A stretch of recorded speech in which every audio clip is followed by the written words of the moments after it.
உலகமே பல மாதங்களா கொரோனா வைரஸை போராடிட்டு தான் இருக்கு. இந்த வைரஸ்னால நிறைய பேர் இறந்திருக்காங்க, பல பேர் பாதிக்கப்பட்டிருக்காங்க. கொரோனா வைரஸை விட வேற எந்த வைரஸும் நம்மள இந்த அளவுக்கு பாதிச்சது இல்லைன்னு நம்மள பல பேர் நினைச்சிருக்கலாம். ஆனா இது உண்மை இல்ல. கொரோனா வைரஸோட மோசமான வைரஸ்கள் இந்த உலகத்துல இருந்துட்டு தான் இருக்கு. இதுக்கு உதாரணமா நம்ம இபோலாவை சொல்லலாம். இபோலா இது ஒரு கொடிய ரக வைரஸ்.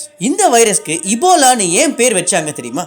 1976 ஜாயர் அப்படின்னு ஒரு நாடு, இது ஆப்பிரிக்கா கண்டத்துல இருக்கு. இப்போ அந்த நாட்டோட பேரை டெமோக்ராட்டிக் ரிபப்ளிக் ஆஃப் காங்கோன்னு மாத்திட்டாங்க. அந்த நாட்டுல யாமிகோ அப்படின்னு ஒரு கிராமம் இருந்தது. அந்த கிராமத்துக்கு பக்கத்துல ஒரு நதி ஓடிட்டு இருந்தது. அந்த நதியோட பேரு தான் இபோலா. இந்த கிராமத்துல தான் முதல்ல எபோலா நோயை கண்டுபிடிச்சாங்க. அதனால இந்த நோய் தொற்றுக்கு இபோலான்னு பேர் வச்சுட்டாங்க. இந்த யாமிகோ வில்லேஜ முதல் முறையா இபோலா எப்படி தாக்குச்சுன்னு, யாமிகோட மக்கள் இபோலால இருந்து எப்படி சர்வை பண்ணாங்கன்னு அடுத்த வர வீடியோல நம்ம பார்க்க போறோம். இபோலா வைரஸ் அஃபெக்ட் ஆகி அதுல இருந்து சர்வை பண்ண ஒரு ஃபேமிலில இருக்கிற பொண்ணு நம்மளுக்கு இந்த உண்மை சம்பவத்தை சொல்றாங்க. சோ வாங்க வீடியோக்குள்ள போலாம்.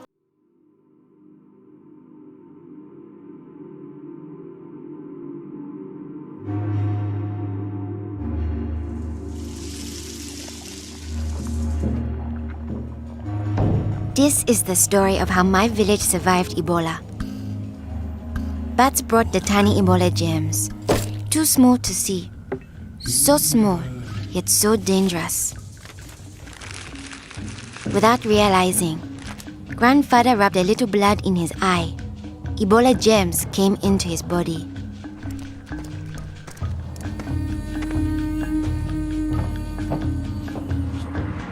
Days went by. Then grandfather got a terrible fever and weakness. We thought it was malaria, but he was soon much worse. He had vomiting and diarrhea. His fever got even higher. I ran to get the nurse. But grandfather had already died. I was heartbroken. The nurse thought it might be Ebola, a disease caught from bush meat but which spreads from person to person. Others in our region had already died of this new disease. Unless we understood the disease and followed their rules, it could spread further and kill many more people. She explained that Ebola was in the body fluids of someone who was sick or had died of Ebola. Their sweat, tears, mucus, saliva, vomit, diarrhea, urine, breast milk, sexual fluids, and blood. When we touch a sick person's body fluids, the Ebola germs can get into small breaks in our skin or into our eyes, nose, or mouth. The Ebola germs spread into our body and make us sick. When somebody dies of Ebola, that body is much more contagious. No one should ever touch the dead body.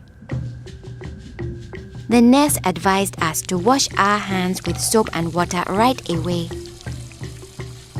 She contacted the trained burial team to help us bury grandfather's body safely. The burial team came. They comforted us and explained what they had to do to protect us. The team wore protective clothing that kept them safe from the dangerous germs.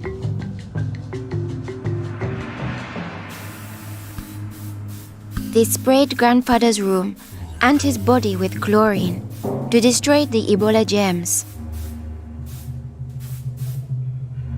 They put his body safely away in a bag. To prevent the spread of Ebola, no one could touch the body of anyone who had died with signs of the disease.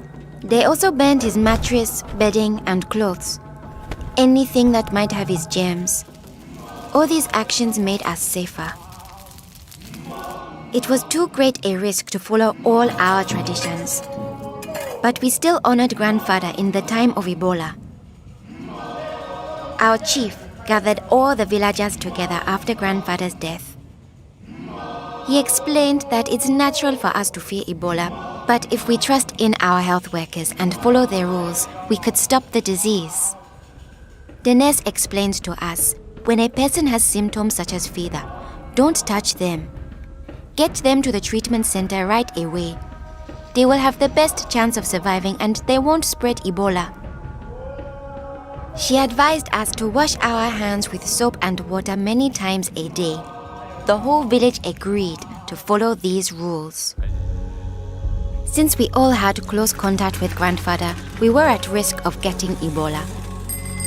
We had to stay home. A health worker visited us every day to see whether we had fever or signs of sickness. We would show signs within 21 days if we had Ebola.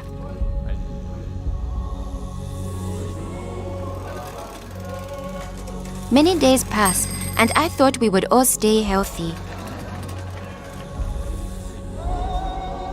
But one morning, I found my mother burning with fever. I knew I couldn't touch her. She was now contagious. My father came in. He told me he was taking my mother away to our uncle's house in the nearby village. He was afraid to take her to the treatment center, afraid he'd never see her again. I knew I had to stop them. I was young, but I stood up to both of them. I told them if this could be Ebola, she must go to the treatment center right away. We needed to trust in our health workers to save her, save ourselves, and save our village. I saw in their faces that they understood. Running away would only lead to more death and suffering. My mother tested positive for Ebola. They found her a bed. At first, the health workers looked scary, but I knew they wore the suits to protect themselves, and inside they were normal people like the nurse. They took good care of my mother. They gave her fluids, medicine, and food, and helped her body stay strong to fight Ebola. I missed my mother very much, but I could still talk to her on the phone. Sadly, some people in my village didn't survive, but my mother got better day by day. Soon, we were able to see her from a safe distance. One day, the nurse announced that my mother would live. Now we were safe to hug and kiss her. It was a day to celebrate.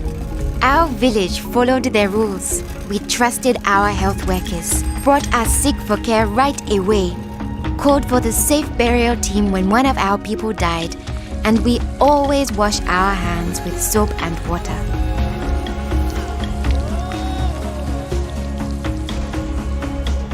Our village survived Ebola. Yours can too.